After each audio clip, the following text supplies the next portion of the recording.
Baik, Bapak Ibu sekalian, selamat pagi. Assalamualaikum warahmatullahi wabarakatuh. Alhamdulillah kita bisa berkumpul lagi. Kalau sudah workshop-workshop begini menjelang kuliah ini. Kita kuliah informasinya Bapak Ibu sekalian tanggal 19 Agustus. Pleno mengajar kemungkinan minggu depan. Plenonya sebelum pleno fakultas ada pleno departemen. Jadi pembagian mengajarnya itu nanti di departemen ya. Kalau SKS-nya kurang nanyanya ke kadepnya, jangan nanya ke fakultas. Atau SKS-nya mata kuliahnya kurang cocok, silahkan nanyakan ke departemen. Fakultas hanya membantu mendistribusikan, mengkoordinasikan supaya uh, jadwalnya bisa sesuai di Filkom. Nah, saya menyampaikan ini mungkin tidak nyambung dengan tadi soal rubrik ya, rubrik penilaian. Ini materinya agak beda sedikit, kita sisipkan sekalian terkait dengan bimbingan akademik karena Bapak Ibu juga nanti akan didatengin mahasiswa atau dihubungi mahasiswa dalam waktu-waktu ini pengisian KRS mulai hari ini dan kemarin sudah ada pra KRS gitu ya. Nah di Filkom kebetulan kita sudah mengembangkan aplikasi namanya BIMO, Bimbingan Mahasiswa Online, maksudnya begitu. Sehingga ini perlu kami jelaskan juga untuk bisa menjadi pemahaman bersama dan bisa dimanfaatkan. Nah kalau sesuai dengan panduan UB, definisi penasihat akademik adalah dosen yang memberikan bantuan berupa nasihat akademik kepada mahasiswa, sesuai dengan program studinya untuk meningkatkan kemampuan akademik mahasiswa, sehingga program studinya selesai dengan baik. Jadi tugasnya dosen PA itu memberikan nasihat, ya, nasihat aja gitu. Kalau diikuti ya syukur, kalau tidak juga ya risikonya di mahasiswanya masing-masing.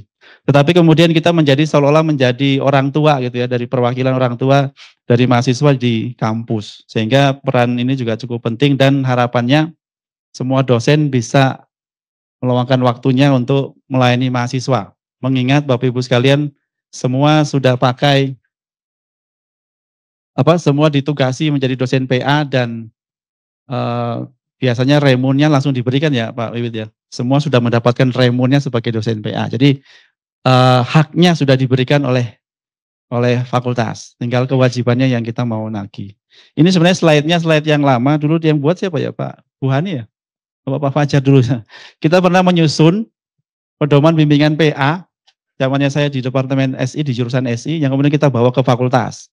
Tapi di fakultas kayaknya belum tuntas disahkan karena rapat rame.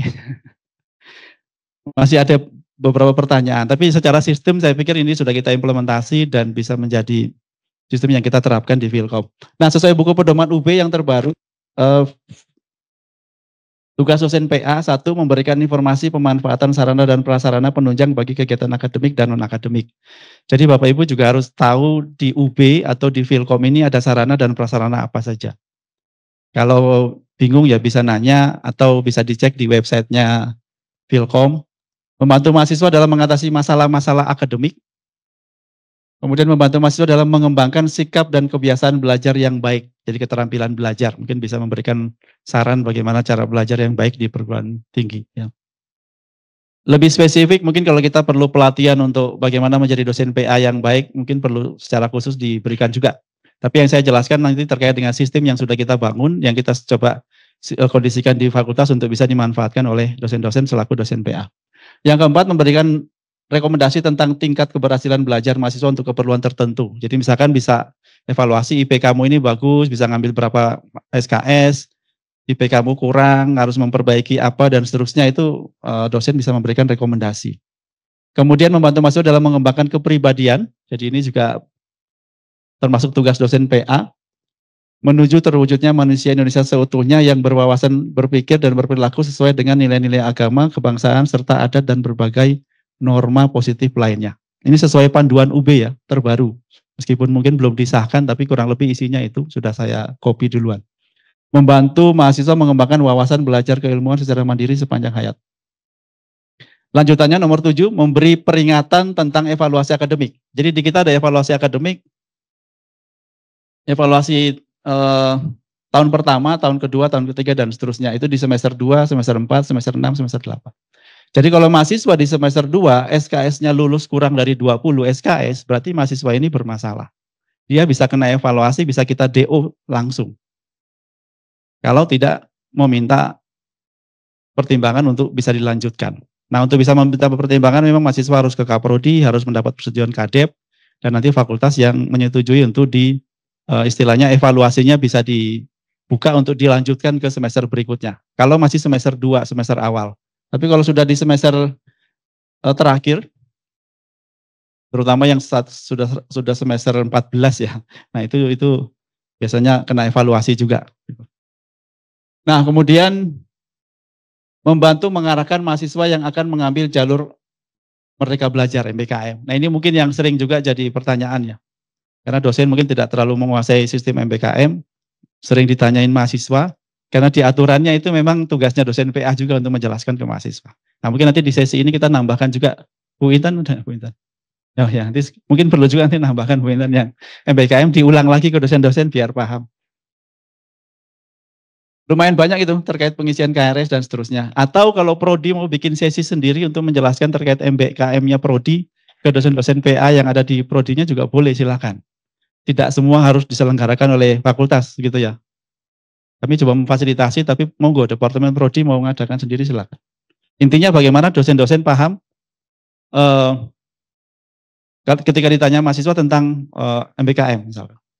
Nah, beberapa hal tentang dosen PA sesuai dengan narasi di panduan itu. Satu, dalam melaksanakan tugasnya setiap semester dosen PA harus memperhatikan hasil belajar mahasiswa. Jadi Bapak Ibu harus tahu hasil belajarnya mahasiswa. IPK-nya berapa, banyak lulusnya atau enggak gitu. Nah, gimana tahunya? Nah, ini yang akan saya jelaskan nanti aplikasi yang kita punya gitu ya. Yang berikut, dosen PA dapat meminta bantuan kepada unit-unit kerja lainnya, misalkan bimbingan dan konseling. Bimbingan konseling Pak Edi ya. Kalau ada masalah yang non teknis yang lebih spesifik bisa diarahkan ke ULT KSP. Kemudian, nah, pembimbingan dalam bidang akademik dikoordinir oleh wakil dekan bidang akademik. Sedangkan dalam masalah non akademik dikoordinir oleh wakil dekan bidang kemahasiswaan, alumni kewirausahaan mahasiswa. Jadi Pak Arif juga ada perannya Pak Arif ya kalau untuk bimbingan PA. Kalau mahasiswa punya masalah non akademik, nah ini nanti DRWD 3 yang mengarahkan mekanismenya bagaimana, salah satunya tadi melibatkan ULT KSP. Nah, yang saya jelaskan hari ini adalah mekanisme ke akademik, ya, ke akademik.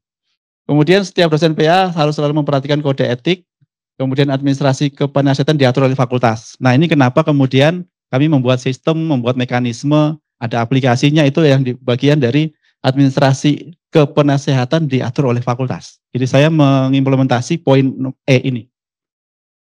Setiap dosen PA wajib melaporkan tugasnya secara berkala. Nah, ini yang selama ini ya belum juga Pak Wid ya. Kita menilai bahwa dosen sudah melaksanakan tugas sebagai dosen PA itu lihatnya dari mana ya? Supaya remunnya dibayar misalkan. Apakah Bapak Ibu melaporkan ke kami bahwa oh saya sudah membantu mahasiswa bimbingan PA saya, kalau dia ngadap saya layani, atau dia nanya saya jawab gitu. Selama ini apakah Bapak Ibu melaporkan ke fakultas? Kan tidak ada ya, tidak ada laporan ya. Nah, nanti dengan aplikasi ini kami bisa ikut memantau juga. Oh benar nggak sih Bapak Ibu melayani gitu ya. Gitu ya, arahnya ke sana. Sehingga kita bisa tahu bahwa Bapak Ibu melaksanakan tugas sebagai dosen PA. Kemudian pimpinan fakultas dan departemen, ini saya potong aja ya, karena kalau aslinya itu ada prodi juga, ada apa namanya, PSDKU dan sebagainya, di dokumen aslinya saya potong cukup fakultas dan departemen harus memperhatikan hak-hak dosen. Nah, hak dosen tadi terkait dengan remunerasi dan mungkin bagaimana kita memfasilitasi dosen untuk bisa berkomunikasi dengan mahasiswa. Nah, peran dosen PA ini slide-nya Bu Hani ya. Bu Hani dulu mungkin pernah ikut pelatihan. Kita sebagai narasumber, kita sebagai pembimbing, kita sebagai penasehat. Ini panjang nih kalau dibahas ya. Mungkin saya tidak bahas secara khusus, kita teknis aja nanti pemanfaatan sistem kita. Sebagai motivator, bahkan sebagai model gitu ya, memberikan keteladanan sebagai seorang pendidik profesional. Bisa cerita, dulu saya juga jadi mahasiswa juga sama deh sama kamu, tapi kalau dulu saya lebih berani untuk ngadep dosen. Saya dulu lebih, kalau dikasih dosen dikasih tugas banyak ya siap-siap aja misalkan. Nah, kita bisa cerita pengalaman kita dulu ke mahasiswa yang mungkin beda generasi, mungkin beda ini ya. Beda cara pandang dan sebagainya. Nah, ada prosedur, ini sebelumnya sudah pernah diatur tentang mekanisme bimbingan PA. Yang pertama, kalau kita mau terkait dengan akreditasinya supaya bagus, dan selama ini memang kita melaporkan ke akreditasi seperti itu, sehingga kita akreditasinya termasuk dinilai bagus di sini, bahwa bimbingan akademik dilaksanakan sebanyak minimal 3 kali dalam satu semester. Benar nggak kita 3 kali? Mahasiswa ngadap sekali aja belum tentu kita layani misalkan. Nah kalau mau akreditasinya bagus itu melaporkannya 3 kali. Beruntung kita kemarin laporan-laporannya ada 3 kali, bisa membuktikan. Meskipun tidak semua dosen melaksanakan. Pada waktu yang diterapkan awal semester, tengah semester, dan akhir semester. Nah implementasi dari ini, kami mewajibkan dosen wajib memfasilitasi mekanisme komunikasi dan interaksi dengan mahasiswa. Apakah Bapak Ibu selama ini sudah memfasilitasi bagaimana mekanisme interaksi antara mahasiswa dengan Bapak Ibu sekalian? 1, informasi ruang dosen. Mahasiswa berhak tahu Bapak Ibu ruang dosennya nomor berapa ruangannya. Jadi bukan rahasia. Dan Bapak Ibu boleh diperkenankan menerima mahasiswa di ruangan dosen. Jadi tidak dilarang. Kalau dosennya menolak, ya monggo pertimbangannya apa kalau menolak dosen itu. Misalkan kalau di jam kerja atau saya lagi sibuk nih, nanti aja jam sekian, nggak apa-apa.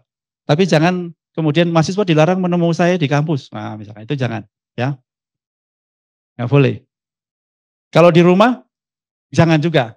Kami tidak merekomendasi mahasiswa menemui dosen PA di rumah. Sebaiknya di kampus dan di jam kerja. Kalau di luar jam kerja, kalau Bapak Ibu mau janjian silakan. Tapi ya sebelum maghrib aja udah pantas-pantasnya. Setelah maghrib malam itu jangan. Nanti jadi fitnah.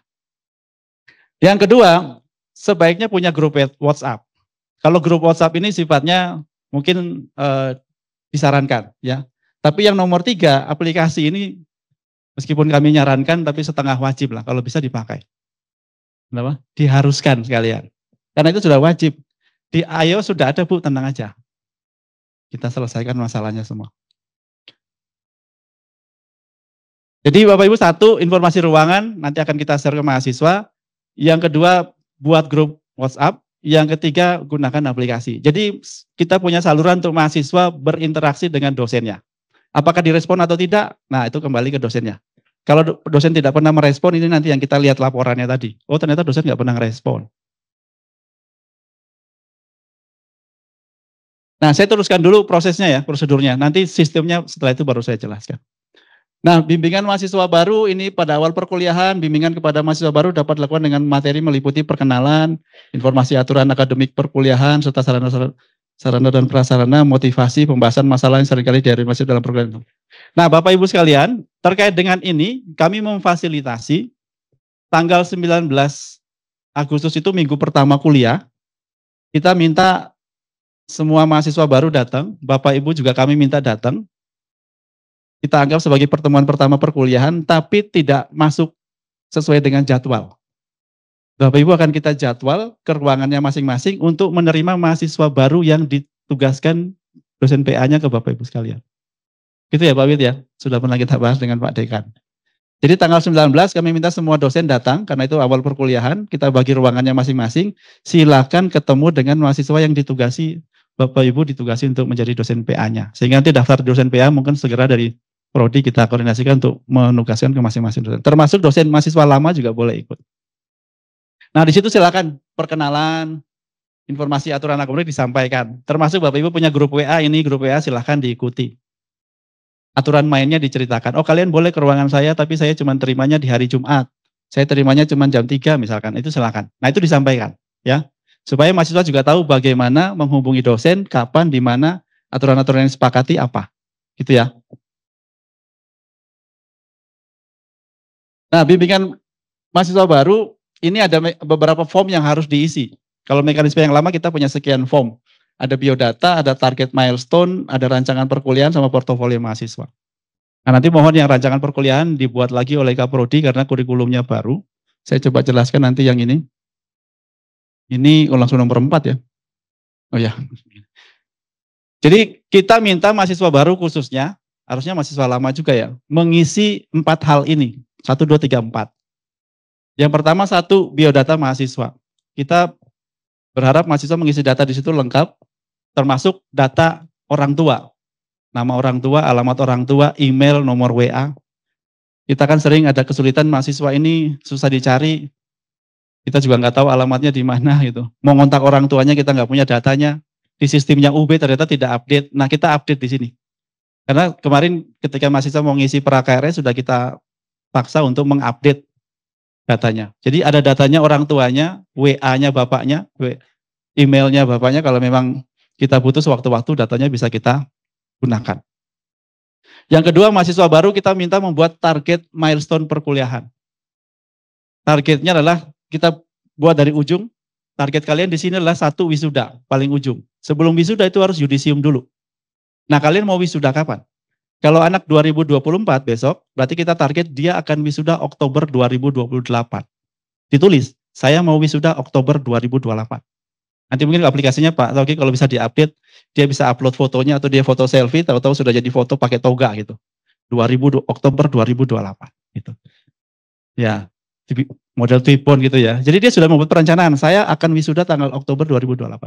Untuk bisa wisuda Oktober 2028, dia harus yudisium kapan? Yudisium paling enggak Juli 2028. Nah itu dia ngisi gitu. Nah kita yang ngajari, ngisinya kapan? Angka tanggal-tanggalnya kapan? Untuk bisa yudisium sebelum itu dia harus skripsi dulu. Nah skripsi kapan nih harus mulai ngerjakan? Semester 7 atau semester 8?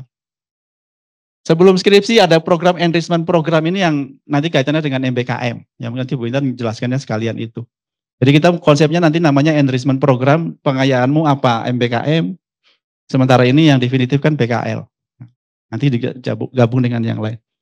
Selain itu juga harus PKM. PKM kapan? Diingatkan kamu nanti semester 4 ke semester 5 itu akan ada PKM atau KKN, pengabdian kepada masyarakat maksudnya. Itu dicatat sehingga di sistemnya nanti yang kita gunakan, mahasiswa juga ingat, oh saya semester ini harus ngapain, semester ini harus ngapain dan seterusnya. Gitu ya. Nah yang berikut rancangan perkuliahan. Rancangan perkuliahan ini kalau bisa dibuat semester 1 sampai semester 8. Jadi mahasiswa baru kita ketika dia masuk di prodi A misalkan, prodi TIF misalkan, dia sudah bisa menyusun saya akan kuliah semester 1 sampai 8 kuliah saya apa. Kak prodi Pak Eko ada nggak? Ada ya, Pak Yusi mungkin ya, Kaprodi TIF atau Kaprodi yang lain, Pak Widi. Mohon dibuat rancangan kuliah semester 1 sampai semester 8. Kan sudah ada sebenarnya. Tapi dimasukkan mata kuliah pilihan tuh yang harusnya semester 6, semester 7, dimasukkan aja di situ. Nanti mereka yang milih, oh semester 6 kalau saya minatnya ke mata kuliah ini, saya ngambilnya mata kuliah ini misalkan. Kalau sekarang belum punya pandangan, minimal dia isikan semua aja dulu. Gitu. Nah itu sebenarnya yang bisa kita pakai buat pra-KRS, sebenarnya kita nggak usah nanya di setiap semester. Jadi dia tahu setiap semester tuh ngambil mata kuliahnya apa. Nggak perlu tiap semester tuh nanya dosennya, Pak saya ngambilnya ini ya. Dibuat aja perencanaan. Dan itu sudah dibuat oleh masing-masing prodi. Bahkan kemarin saya minta skenario 7 semester dan skenario 8 semester. Kalau dia bisa mau pengen selesai 7 semester, skenario-nya begini. Kamu bisa skripsi di semester 7, nanti ngambilnya ini. Semester pendek ngambilnya ini. Misalnya. Nah rekomendasi itu mohon bisa dibuat di prodi masing-masing. Bapak Ibu dosen PA mendapatkan berkas itu, sehingga ketika ditanya mahasiswa kita bisa cerita, oh kalau kamu mau cepet 7 semester ngambilnya ini nanti di semester antara misalkan gitu. Ngambilnya yang ini aja, kenapa ini? Karena ini gampang misalkan. Etika profesi, nggak usah pakai kuliah gitu, ambil semester antara aja meskipun baru ngambil, tapi insya Allah aman lah gitu, kira-kira gitu. Nah mata kuliahnya apa, itu mohon direkomendasikan oleh prodi gitu. Jangan mahasiswanya suruh mikir. Jangan juga dosen PA yang suruh mikir gitu. Mohon maaf Kaprodi yang suruh mikir jadinya. Tapi kan memang ketika nyusun kurikulum kan memang sudah tugasnya Kaprodi memikirkan itu ya. Nah yang berikutnya portofolio mahasiswa. Kalau ini sebenarnya otomatis sih. Kalau kemarin kita konsepnya, mahasiswa setiap ada kegiatan dia lapor gitu. Tujuannya kita bahwa nggak cuma kuliah gitu, ada kegiatan yang lain.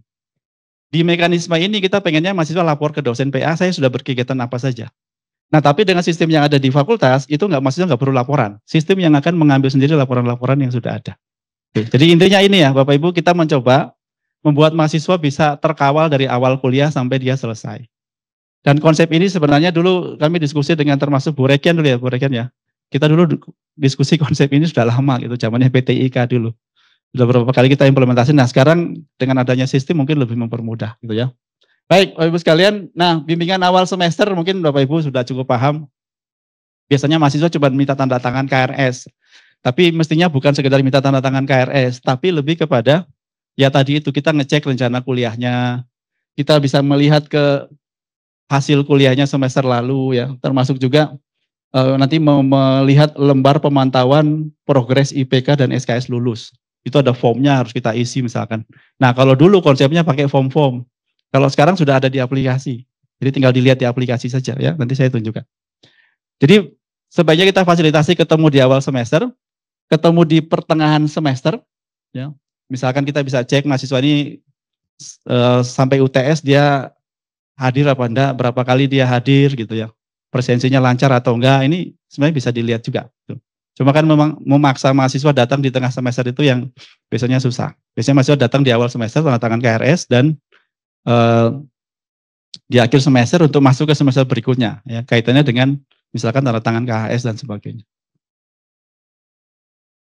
Ini secara konsep ya, ideal yang sudah kita buat aturannya supaya kalau akreditasi kita menunjukkan begini, poin kita bagus karena kita sudah siap secara sistem. Kemudian yang tadi bimbingan akhir semester. Nah, lanjut ke sini Bapak Ibu, tadi mekanisme bagaimana kita menginformasikan. Sementara ini ke sini ya Pak Sauki ya. Sementara ini kita pakai menu di akademik, pra-KRS, dan ada mekanisme pengisian pra-KRS. Sementara ini pakai ini. Nanti mungkin saya minta Pak Sauki digeser di apa namanya? Philcom apps itu untuk di bagian mana menunya supaya lebih relevan. Karena kalau kita ngomongnya pra-KRS itu agak nggak nyambung. Di bagian ini silakan Bapak Ibu bisa diisikan mekanisme interaksi dengan Bapak Ibu sekalian. Ini punya saya misalkan, silakan join grup WA bimbingan PA saya melalui link berikut. Jika ingin menemui di ruangan dosen F71, ruangan saya. Itu saya isikan begitu. Sehingga di sisinya mahasiswa mereka melihat. Tiba-tiba di grup WA-nya sudah banyak mahasiswa baru yang masuk ke situ dan mereka ngontak ke saya. Nah ini cara kita mengkomunikasikan untuk grup WA kita sama ruangannya. Tapi nanti ruangan kita infokan juga ya ke mahasiswa secara sistem. Misalkan ini satu, bagaimana kita menginformasikan interaksi media interaksinya. Sudah pernah pakai Bapak Ibu sekalian? Ada yang pakai, banyak kan enggak ya. Jadi mahasiswa itu bingung juga nyari dosennya. Syukur-syukur dapat nomor WA-nya gitu. Di WA enggak buka. Gitu ya Pak Marji ya. Kadang-kadang di WA mahasiswa lama, Pak Marji enggak dibuka-buka ya apa ya. Nah, supaya tidak numpuk di WA kita Bapak Ibu sekalian, makanya kami fasilitasi ada aplikasinya terpisah. Karena kalau numpuk mahasiswa yang bimbingan skripsi, yang segala macam, nah kami sudah buat. Mohon bisa diinstal sekarang. Yang sudah pernah install bisa dibuka lagi, yang belum pernah install mohon diinstal. Kalau yang pakai iPhone ini ada Android, ada di Google Play Store. Yang pakai iPhone bisa pakai web aja yang itu dibuka. Oh ya, yang punya saya Pak Sauki kemarin saya lupa nambahkan di slide saya ya. Jadi bisa kemudian kalau kita versi web aja bisa dibuat linknya supaya muncul ikonnya di aplikasi. Ini insya Allah datanya update ya Pak Sauki ya. Bimbingan PA terbaru update ya. Tapi nilai-nilainya kayaknya semester ini belum masuk ya. Semester genap belum masuk ya. Ya, bisa diupdate nggak? Kalau nilai dalam seminggu ini. Kenapa?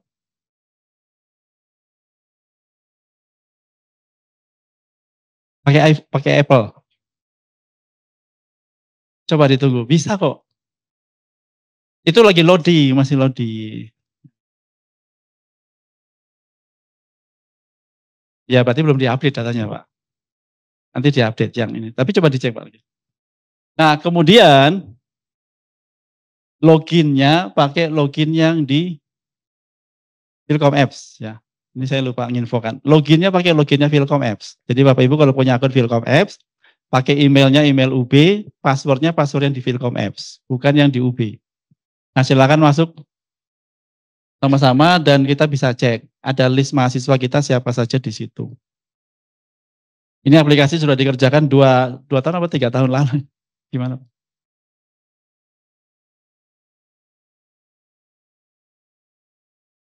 Muncul Pak di notifikasi Pak. Muncul notifnya. Munculnya ketika mereka ngirim pesan Pak. Sudah Bapak Ibu sekalian? Pak Bondan boleh diinstal Pak Bondan. Nanti siapa tahu ada saran masukan untuk perbaikan kita coba improve. Nah silakan dicek Bapak Ibu apakah bimbingannya ada di situ listnya. Cuma saya cek kalau yang versi webnya, kayaknya list mahasiswa itu nggak langsung semua. Dia per angkatan terakhir Pak. Jadi harus pilih filter dulu mengeluarkan angkatan yang sebelumnya. Saya coba tadi. Tapi kalau yang di aplikasi bisa keluar semua mahasiswa yang bimbingan PA kita. Mungkin masih katut yang sudah lulus ya. Kayaknya perlu difilter juga masih katut yang sudah lulus. Ya, nanti coba diupdate lagi, Pak. Baik, sudah semua Bapak Ibu sekalian? Nah, kalau sudah itu ada linknya yang untuk mobile apps, Android, sama yang untuk web. Kalau pakai iPhone atau Mac bisa pakai itu.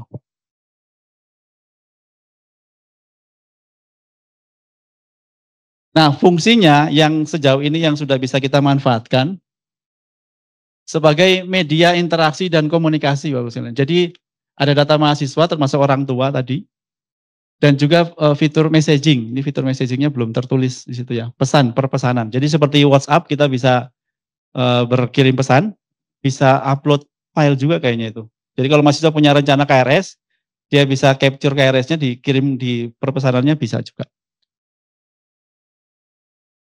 Ada beberapa menu itu ada perwalian, rancangan mata kuliah, logbook, sama ekskalasi kalau nggak salah. Kalau Bapak Ibu ada masukan untuk perbaikan silakan. Ini juga kita berprogres ya. Nah, selain itu dosen PA bisa memantau progres perkuliahan. Ini yang juga penting, kita bisa melihat progres perkuliahan dari mahasiswa bimbingan PA. Jadi kita bisa tahu ini kuliahnya lancar atau tidak, kuliahnya bermasalah atau tidak, IPK-nya itu bagus atau IPK-nya jelek, semua bisa kita lihat di situ, gitu ya. Termasuk yang tadi. Jadi ada rencana milestone mahasiswa, rencana studi mahasiswa, hasil pencapaian studi mahasiswa. Nah, mungkin kalau dicek isinya, rancangan mata kuliah masih kosong semua karena mahasiswanya juga belum pernah kita kasih tahu untuk ngisi, gitu ya. Nah, rencananya di semester baru nanti semua mahasiswa baru kita minta mengisi, termasuk rancangan mata kuliahnya. Nanti ngambil dari prodi, mahasiswa baru ngisi, dosen PA bisa memvalidasi. Yang sudah ada datanya mungkin kalau Bapak Ibu bisa ngecek, misalkan begini ya, di menu perwalian, itu bisa keluar list mahasiswa bimbingan PA. Ini mohon maaf kalau data-datanya saya tampilkan ya. Mohon tidak disalahgunakan. Tadi nggak sempat saya tutup, tapi mungkin kalau yang namanya IPK-nya jelek aja namanya saya tutup. Tapi kalau yang lain-lain, mohon maaf, datanya tertampil. Ini kalau secara kaidahnya keamanan data harusnya nggak boleh menampilkan data-data orang sembarangan. Jadi ada data list mahasiswanya, saya klik salah satu bisa lihat ada profil, detail data-datanya, termasuk data orang tua. Nah mungkin kalau saran saya Pak Arif yang di kemahasiswaan juga membutuhkan data mahasiswa terkait dengan hobi, minat, prestasi, nanti mungkin kita sinkronisasi di sini aja. Biar datanya terkumpul di sini gitu ya. Mungkin nanti dari PSIK bisa nambahkan data-data yang lebih detail untuk prestasi mahasiswa atau kegiatan-kegiatan apa namanya yang pernah dilakukan di SMA sebagai modal kita untuk lihat keminatan mereka. Nah selain detail mahasiswa ada rekap hasil studi, yang rancangan mungkin masih kosong. Nah ini ada warna-warnanya, ada yang hijau, ada yang biru, ada yang merah, itu ada artinya Bapak Ibu sekalian. Jadi kalau dia hijau berarti hijau kuning itu kok kuning kok. Kuning ya, kuning apa merah itu. Kalau merah itu berarti bahaya, ya, dalam situasi jelek. Kalau dia biru berarti aman, kalau dia hijau berarti dia excellent. Kira-kira begitulah rulesnya. Sehingga kalau bimbingan Bapak Ibu banyak merahnya, nah kalau bisa dicari mahasiswanya. Ayo dek ketemu dek, kita bahas kenapa kuliahmu jelek. Minimal diajak ngobrol lah. Atau ketika mahasiswanya ngadep, kita bisa buka, kita bisa lihat, oh ternyata dia banyak merahnya. Nah kita ngobrol, kamu kenapa sih semester kemarin kok banyak nggak lulusnya? Minimal kita ajakin ngobrol lah, ya. Daripada kita nggak pernah peduli dengan mahasiswa, gitu. Minimal kita ajakin ngobrol. Nah selainnya itu tadi portofolio ini sudah otomatis ngambil ya. Kalau dulu kami minta mahasiswa melaporkan, di sistem yang baru bisa otomatis ngambil kalau mereka sudah melaporkan ke sistemnya kita. Jadi di situ kita bisa melihat mahasiswa ini seberapa aktif dia berkegiatan yang non-akademik. Itu juga menjadi rekomendasi dari dosen PA bahwa jadi mahasiswa harus juga berkegiatan yang non-akademik.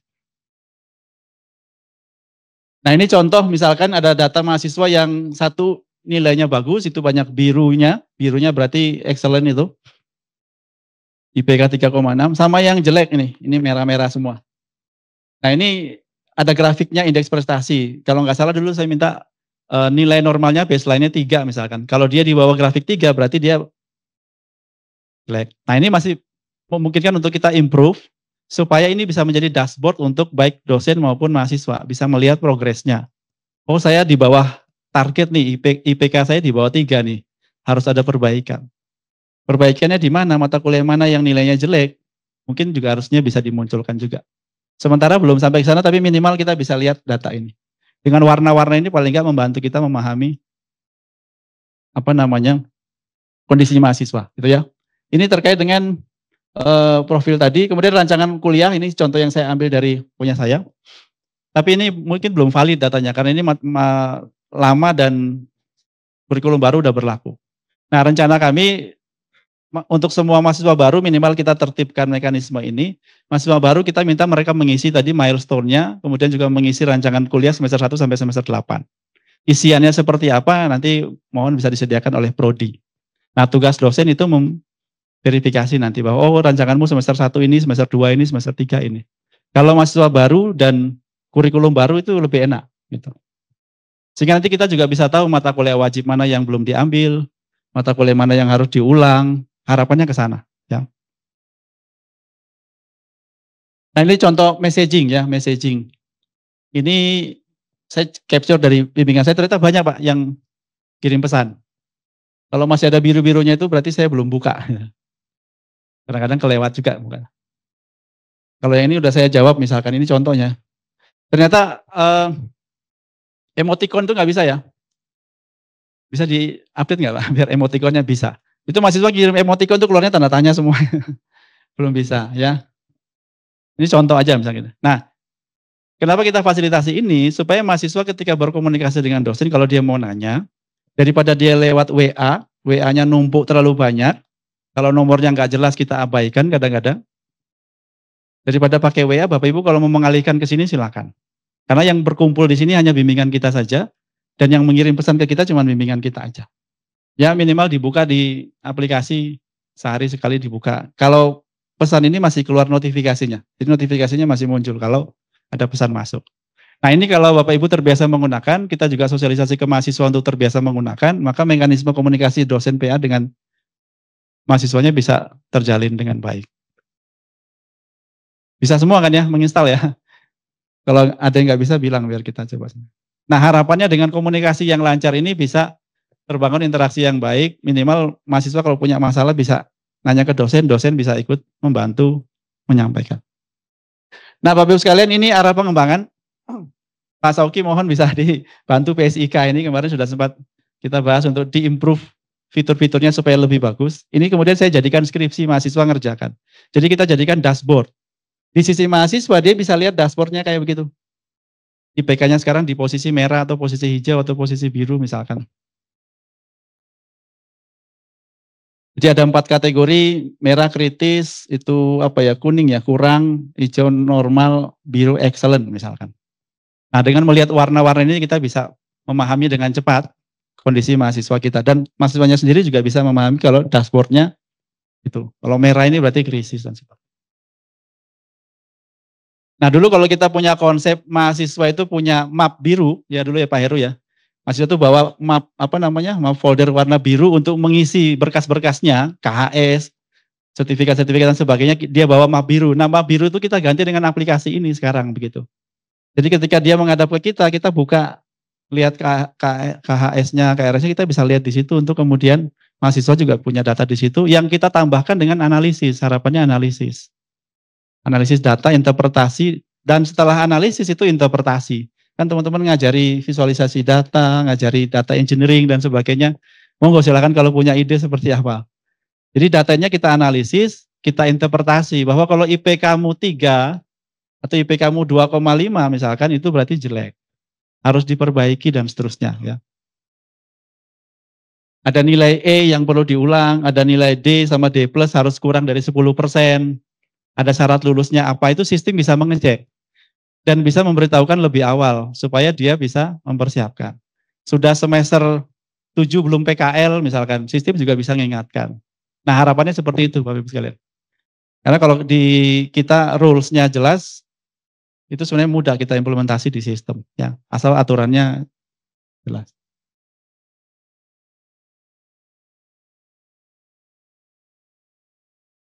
Nah yang grup itu masih belum jalan Pak, fiturnya itu. Pak Sauki nanti tolong dicatat Pak Sauki. Yang chat ke grup itu kayaknya masih bug itu. Ya, yang kirim pesan di grup itu kayaknya masih belum jalan itu, masih error. Ya, informasinya sekarang ada tim yang ngerjakan Pak untuk update, ada mahasiswa juga untuk membantu mengupdate. Kalau Bapak Ibu ada saran masukan silakan. Nah ini wireframe dari ide yang baru sedang diproses ini untuk evaluasi akademik sama ya intinya melihat progres akademik dari mahasiswa, kira-kira seperti itu ini wireframe-nya. Begini-begini kita jadikan skripsi aja Bapak Ibu ya, biar dikerjakan mahasiswa tapi dia bisa interaksi ke mahasiswa butuhnya apa dan interaksi ke dosen juga. Nah itu misalkan evaluasi akademik kira-kira akan jadi seperti itu. Ini visualisasi prototipenya. Jadi keluar di situ semua evaluasinya. Anda terkena evaluasi akademik, baca rekomendasi dengan klik tombol di sini. Nah, misalkan itu. Rekomendasi perbaikan, hubungi dosen pembimbing, perbaiki nilai mata kuliah. Nah, itu. Rekomendasi nanti bisa diisikan oleh dosen. Nanti gimana caranya ngisi rekomendasi ya kita belajar juga. Kalau kasusnya begini rekomendasinya apa, kasusnya begini rekomendasinya apa. Mungkin perlu ada bank soal atau apa istilahnya. FAQ gitu ya, daftar pertanyaan yang sering ditanya, kira-kira jawabannya apa.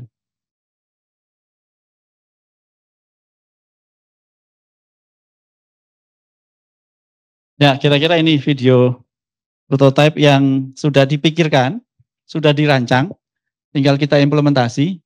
Nah ini panduan-panduan juga supaya lebih detail ditaruh sini, ternyata mahasiswa juga pengen setiap panduan yang kita buat itu terkumpul di sini, sehingga ketika mereka membaca panduan cukup dilihat di sini gitu. Panduan skripsi, panduan macam-macam ya.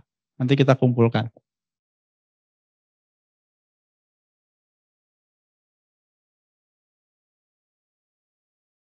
Yang satu lagi notifikasi ya. Notifikasinya supaya lebih muncul. Jadi ada reminder ke mahasiswa termasuk ke dosen untuk ini. Baik, Bapak Ibu sekalian, ini lanjutannya instruksi kerja dosen, kurang lebih sama dengan yang sudah saya jelaskan tadi, nanti mungkin filenya kita share aja, Bapak Ibu bisa membaca. Intinya kurang lebih sama dengan tahapan-tahapan tadi, gitu ya. Tapi bagaimana kita memahami prinsip kerja dari sistem ini dan memanfaatkan tools yang ada. Demikian mungkin dari saya, jika ada pertanyaan, monggo di belakang.